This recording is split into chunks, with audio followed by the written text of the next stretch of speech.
दोस्तों, आज के युग में एक शादी भी हो जाए तो बहुत बड़ी बात है, मगर आप पैसे की मदद से जिस औरत का चाहें उस औरत का सुख प्राप्त कर सकते हैं। आज के दौर में एक खानदानी लड़की से शादी करना, सही तरीके से शादी करना, अपना जीवन सेटल करना बहुत ही मुश्किल हो चुका है। मगर आज कबीर चौथी शादी कर रहा था। वजह यह है कि उसकी पहले की 3 पत्नियां उसे तलाक दे चुकी थी।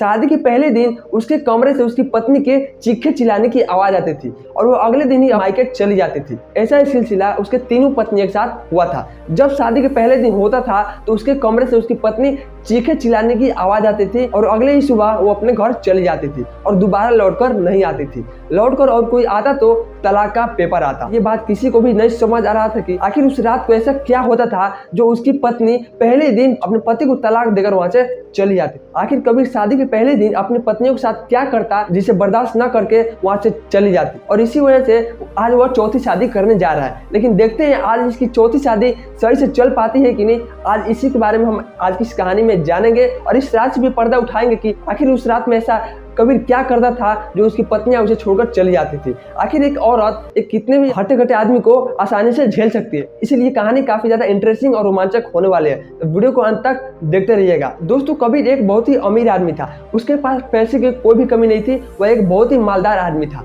उसके माता पिता भी थे, वो दूसरे बंगले में रहा करते थे। इसके पास दो बड़े बड़े बंगले थे। इसके पास पैसे की कोई भी कमी नहीं थी।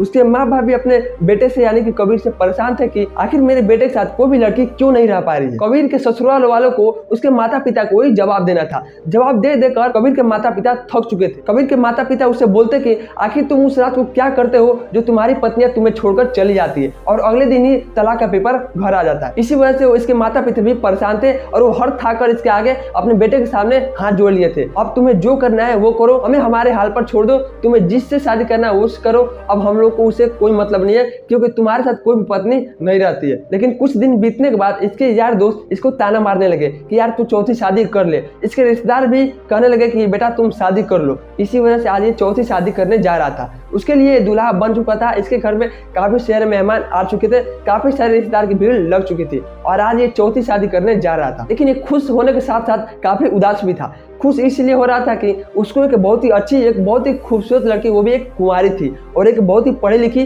जो कि ग्रेजुएट कर चुकी थी। लेकिन उदास इस बात से था कि जो इसकी 3 पत्नियां पहले इसके छोड़कर जा चुकी थी, उसी वजह से अगर ये पत्नी भी इसको छोड़कर चली गई और वो चाहता था कि ये हमारी चौथी शादी सक्सेसफुल है, इसमें कोई भी रुकावट ना हो, और इस पत्नी के साथ वो सही से रहना चाहता था। दोस्तों, कबीर दूल्हा बन जाता है, बारात लेकर लड़की वालों के घर चला जाता है। देर रात अपने दुल्हन को अपने घर लेकर लौटता है। उसके सारे मेहमान वहीं पर होते हैं। उसके बाद वो भी अपने अगल बगल घर में जाकर सो जाते हैं। उसके बाद ये इन दोनों को एक कमरे में भेज दिया जाता है जहाँ पर ये आसानी से इन दोनों एक दूसरे से बातें कर सके और सुहागरात मना सके। दोस्तों, जैसे ही कबीर अपने कमरे में जाता है तो उसकी पत्नी सिमट कर एक कोने में बिस्तर पर बैठी होती है। अपने दुल्हन का घूंघट उठाता है तो बहुत ही उदास थी, उसकी आंखों से आंसू आ रहे हैं। ये देखकर कबीर अपनी पत्नी से बोलता है कि तुम्हें क्या हुआ? आज हमारी शादी की पहली रात है, आज हमारी शादी की पहली सुहागरात है, हम दोनों मिलकर प्यार से बातें करते हैं, लेकिन आज शादी के दिन ही तुम क्यों रो रही हो?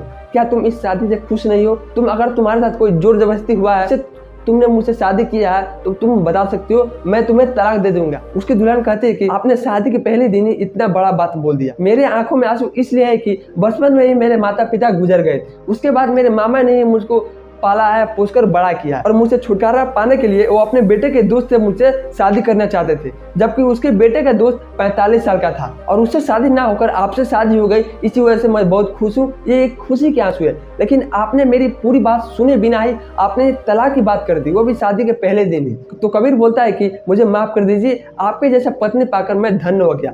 मेरी जो 3 पत्नियां थी, मुझे नहीं पता कि वो किस रीजन से मुझे छोड़कर गए या फिर मैं उन तीनों को छोड़ा, ये मुझे नहीं पता। दोस्तों, वो दुल्हन भी कहती है कि मैं आपको नहीं छोड़ूंगी, मैं इस रात से पर्दा हटा दूंगी कि आखिर आप अपनी पत्नी के साथ ऐसा क्या करते थे, लेकिन मैं डर का सामना करूंगी, मैं यहाँ से भागूंगी नहीं, ना ही मैं आपको तलाक दूं। तो दुल्हन कहती है कि चलिए अब हम लोग अपना काम शुरू करते हैं।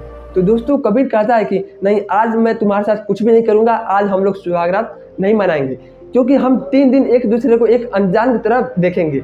हम लोग ना ही एक दूसरे से बातें करेंगे, 3 दिन के लिए हम लोग अलग अलग हो जाएंगे, मानो कि हम लोग एक दूसरे को जानते ही नहीं। 3 दिन बीत जाएगा, उसके बाद ही हम लोग को जो करना है वो करेंगे। दुल्हन कहते हैं कि मेरी शादी के पहले दिन है, 3 दिन अलग रहने के लिए बात करें। तो दोस्तों कबीर कहता है कि गांव के लोग कुछ ऐसा बोलते हैं कि तुम्हारे ऊपर कोई जिन आ गया है, इस वजह से तुम अपनी पत्नी के साथ कुछ ऐसा करते हो। इसलिए मैं चाहूंगा कि अगर ये 3 दिन सुख से गुजर गया, हम दोनों एक दूसरे से बात नहीं किए और 3 दिन तुम्हारे साथ अच्छा से मैं रह गया, तो बुझ जाओ कि हमारे साथ ऐसा कुछ भी नहीं होगा, हम दोनों के बीच तलाक नहीं होगा।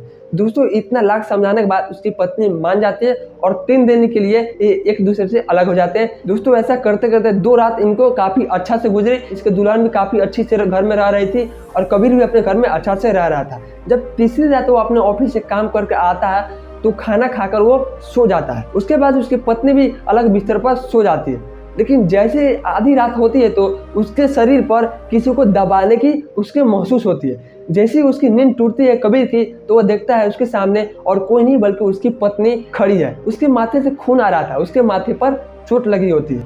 ऐसा देखकर वो दंग रह जाता है, हक्का बक्का रह जाता है। वो बोलता है कि तुम्हें क्या हुआ, हमारे कमरे में कोई आया था या फिर तुम कहीं गई थी, तुम्हें कोई चोट लग गया, और मुझे बताओ। दोस्तों ये घबराते हुए अपनी पत्नी से बोलता है, तो उसकी पत्नी बोलती है कि आप शांत हो जाइए, आप खामोश हो जाइए, हमारे रूम में कोई भी नहीं है और ना ही मैं कहीं गई थी। इसका एक ही कारण है, इसका कारण आप ही है। आराम से खड़े हो जाइए और एक बिस्तर पर बैठ जाइए। दोस्तों वो दुल्हन कबीर को अपने बिस्तर पर ले जाती है और वहाँ पर बैठाती है और कहती है कि मैं आपको कुछ दिखाना चाहती हूँ। आज मुझे पता चल गया है कि आपकी जो पहले 3 पत्नियां थी वो आपको किस वजह से छोड़कर भागी थी, और आज वही घटना मेरे साथ भी हुआ। तो आज इस घटना को मैंने मोबाइल में कैप्चर कर लिया, ये लीजिए वीडियो देखिए। दोस्तों वो दुल्हन अपने मोबाइल में एक वीडियो चलाती है जिसे कबीर देखने लगता है। कबीर देखकर ये चौंक हो जाता है क्योंकि इस वीडियो में कबीर पागल बना हुआ था। कबीर एक राक्षस की तरह व्यवहार कर रहा था, अपनी पत्नी का पीछा कर रहा था और अपने घर में का सामान इधर उधर फेंक रहा था और अपनी पत्नी को मार रहा था। उस वीडियो में ऐसा साफ साफ दिखाई दे रहा था और कबीर की आवाज भी बदल चुकी थी और अपनी पत्नी की बाल पकड़कर उसको मारे जा रहा था। उसके पत्नी के बाल पकड़कर एक दीवार में टकरा दिया जिससे उसकी पत्नी के माथे पर चोट आ गई थी। दोस्तों ऐसा वीडियो देखकर कबीर एकदम चौंक जाता है, लेकिन ये चीजें कबीर को कुछ भी याद नहीं थी। दोस्तों ये वीडियो देखकर लड़की अपने पति को समझाते हैं कि आपको कोई घातक एक बीमारी है जिससे आप रात में आपको एक दौरा पड़ता है, जिससे आप पागल बन जाते हो। आप पागल जैसी बहकी बहकी बातें करते हो और अपनी पत्नियों को मारते हो और बोलते हो। इसी वजह से वो 3 पत्नियां भी आपको छोड़कर चली गई थी, लेकिन मैं ऐसा नहीं करूंगी, मैं आपको इलाज करवाऊंगी। मुझे पता है कि आपका इलाज होगा तो आप पूरी तरह से ठीक हो जाएंगे। 3 पत्नियों को जैसे ही मैं आपको छोड़कर नहीं जाऊंगी। उसके बाद ये दोनों अलग अलग सो जाते। अगले दिन वो लड़की कबीर को एक डॉक्टर के पास लेकर जाती है और डॉक्टर कहता है कि घबराने की कोई बात नहीं, यह एक मिर्गी है, यह एक दौरा है, जिससे इसको एक दौरा पड़ता है कि ये पागल बन जाता है। इसके सामने जो भी पहले सामने आता था उसको मारने लगता होगा। दोस्तों दुल्हन कहते हैं कि जी डॉक्टर ऐसा ही है, ऐसे ही बीमारी और लोगों की भी है। ये बीमारी किसी से पूछ के नहीं आती, ये किसी को भी ये बीमारी हो जाती है।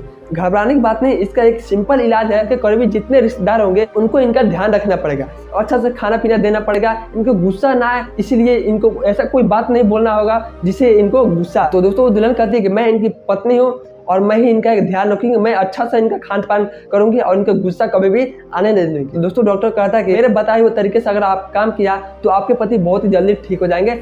आप अपने पति को अच्छा सा ध्यान रखना होगा, अच्छा खान पीन और उनको गुस्सा कभी भी नहीं आने देना होगा, तो आपके पति आसानी से ठीक हो जाएंगे। दोस्तों वो लड़की अपने पति को घर लेकर चली जाती है और काफी अपने पति का ध्यान रखती है, काफी अच्छी तरह से अपने पति को खुश रखने की कोशिश करती है, अपने पति के साथ अच्छा व्यवहार करती है, जिससे वह बहुत तेजी से उसका पति ठीक हो जाता है। अब उसको रात में कोई भी पागल जैसा दौरा कोई भी नहीं आता था, उसका पति बिल्कुल पूरी तरह से ठीक हो चुका था। ऐसा देखकर उसके माता पिता को काफी अच्छा लग रहा था कि अभी जो चौथी पत्नी मिली है यह आराम से रह सकते हैं, इसने मेरे बेटे को सही कर दिया। ये चीजें इसके पहले जो 3 पत्नी आई थी ये जानने की कोशिश नहीं की आखिर ये ऐसा हरकत क्यों कर रहा है। डायरेक्ट अपने पति को छोड़कर तीनों पत्नियां तलाक देकर मायके चली। कबीर भी अपनी पत्नी को कहता है कि मैं बहुत खुश हूँ तुम्हारे जैसी दुल्हन पाकर, तुम एक बहुत ही खूबसूरत लड़की हो, एक पढ़ी लिखी लड़की हो जिससे तुम्हें डट कर सामना किया। तुम मुझे तलाक देकर नहीं भागी, तुमने मेरा इलाज करवाया, तुमने मेरी इतनी मदद की और तुमने मुझे फाइनली ठीक कर दिया। हम दोनों की लाइफ अच्छे से गुजरेगी।